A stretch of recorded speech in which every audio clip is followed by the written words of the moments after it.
So in between the two white brackets, deep to the retinaculum, are the fibers of the two deltoid ligaments that are combined in that linear orientation.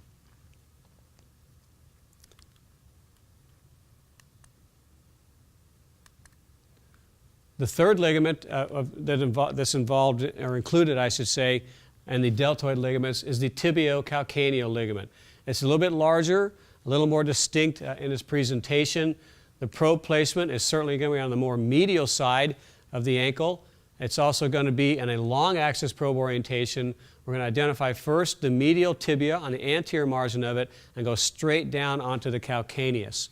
So you can see highlighted in green is the tibiocalcaneal ligament.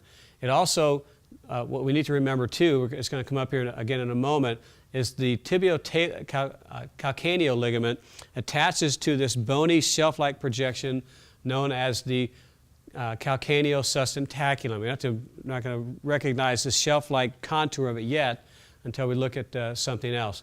But it's a long axis probe going from the medial malleolus, the anterior margin of it, straight down onto the calcaneal sustentaculum, or this bony shelf that we'll learn about in just a little while.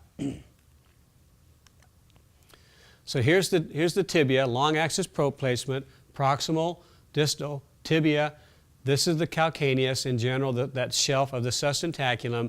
And again, the very superficial, kind of odd looking ligament of the tibiocalcaneal ligament, the third of the deltoid ligaments. So a little bit challenging. It's going to take some practice to let you get confident with that. Again, you suspect deltoid ligament pathology, do the comparative images on the other side. Achilles tendon, a bit easier to image, much more readily accessible. A prone patient is most ideal.